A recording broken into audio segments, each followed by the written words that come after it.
Hello, Happy New Year! I'm Thomas, and this is Building on a Budget Models. Today we have the first part of the McLaren Honda Mp4 build in 120 scale from Tamiya. Before we start, don't forget to subscribe, click the bell button to stay notified, comment and like as well, please. I do reply to all comments. Firstly, I removed the monocoque from the sprue, having primed it, sanded down any burrs, and then painted it in this kind of semi-gloss black from Rust-Oleum. I mixed gold leaf and matte black 1:1 to get this kind of Kevlar-esque panels just in front of the cockpit here. I also masked around the edges to make sure that it was tight, just like it was in the real car. Pretty happy with this. Subtle, but I think it's effective. Some of the nuts and bolts were included in the photo etch set, but ones that weren't, I usually painted with a little bit of Tamiya silver.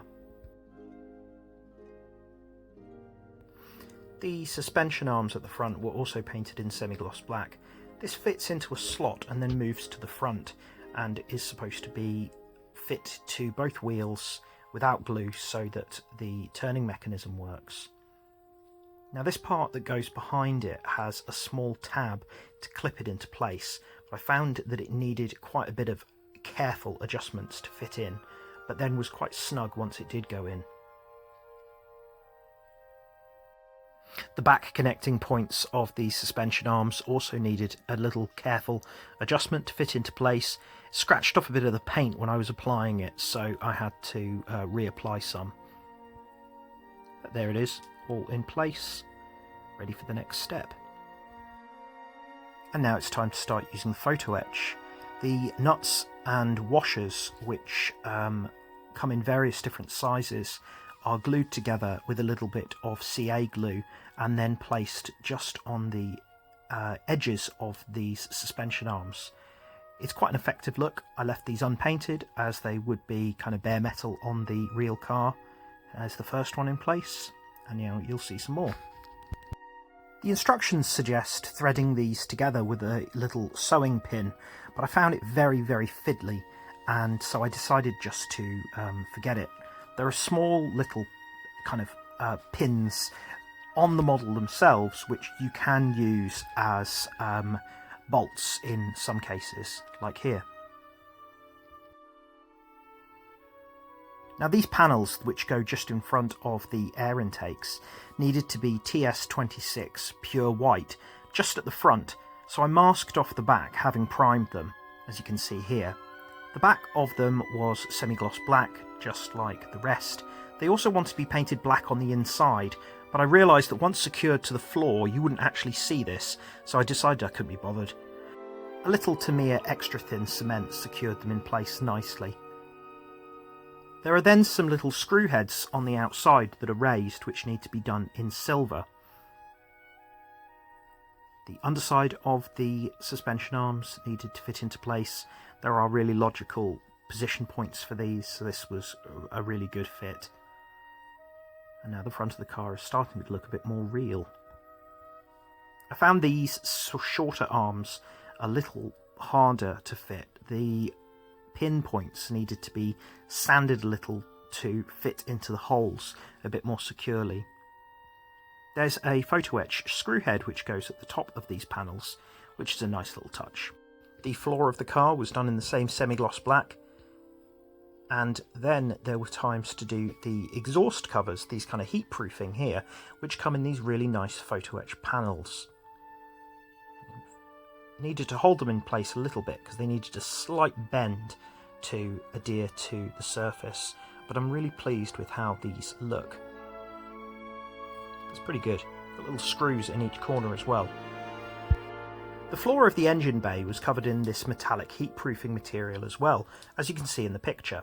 So I used the plumber's aluminium tape again, cut off a piece and then pressed it in to get the shape, then cut it out and simply applied it. I used a cotton bud and my fingertips to press it down as flat as possible, but I noticed that the original one wasn't completely flat either. think this is pretty effective. Certainly nicer than simply doing it with a little bit of metallic silver paint. Here's a little test fit, and the cockpit seems to fit in pretty nicely. It's then time to do the radiators. I did these in Rust-Oleum silver and then added some little photo etch clips to the top, which you can just about see, and then they went into place with just a little bit of thin cement, fitting really nicely as you'd expect from Tamiya. I then used some of the black panel line accent just to give a little bit of depth. This went on quite thickly, so using the corner of some kitchen paper, I just wiped away some of the excess after I was finished.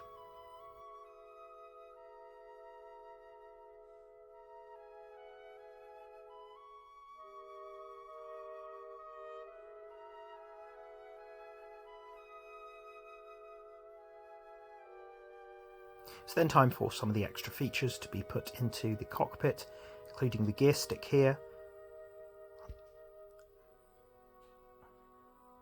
I fit some of these in using super glue as the position points weren't as deep as I would have liked, so the super glue held them in place. This bit here with the gear stick needs to be pushed quite deep into the side of the car, so it's worth test fitting it before applying it with glue. There you can see it there, it's almost like it's got an armrest. The rear parts of the exhaust here were done with a little bit of chrome silver, and then the exhausts themselves with a mixture of gunmetal metallic grey and some matte brown, a ratio of 1:1. It was then time to glue the monocoque into place. There are lots of little pins and tabs to make sure that you get this exactly right. It went in really well. Then for the rear radiators, I think these are radiators, these have got a few photo etch things, including these pin holes that go at the bottom and these clips that go around some of the pipes. These were due to be coloured in purple, so I simply used some purple Sharpie as I was sure that this would apply nicely. This pinhole here that goes at the bottom will also attach to another photo etch part later, so it's important to have one of the holes sticking out from underneath. These clips, or clamps, whatever you want to call them, are a little bit too long for the job, so I had to bend them quite a bit, and I actually cut some of them a little bit shorter to apply a bit nicer. There are 3 for each one. I used the same CA glue, Gorilla Glue gel, for these jobs. It's very useful as it doesn't run.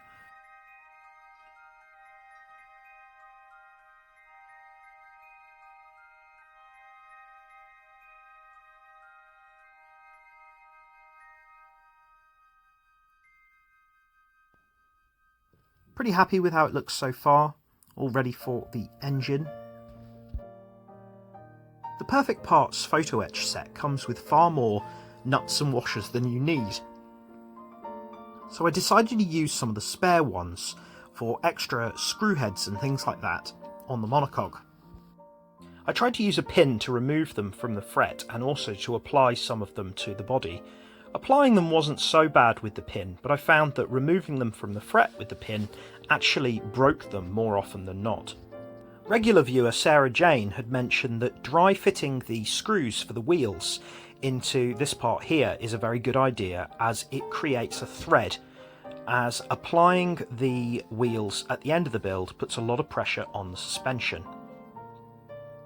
Both of these clip really nicely into place, and I was pleased that the wheels would turn in unison when it was all finished.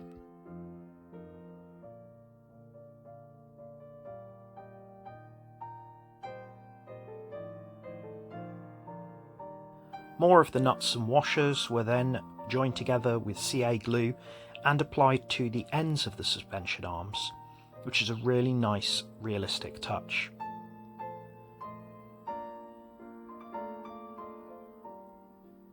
Remember, if you're applying photo etch parts like this, use the CA glue sparingly as it can damage the paintwork.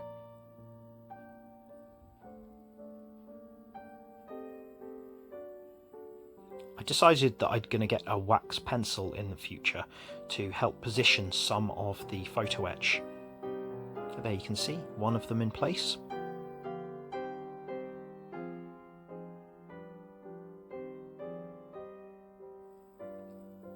I'm pretty happy with how this looks. You'll be able to see a lot of this detail when the bodywork has been fitted as well. Now there are these small electric boxes on both sides which have got places for the wires to go, so I decided to use some of the Tamiya wires to extend these, make them look more realistic. The wires don't go anywhere, but I'm not really creating a circuit.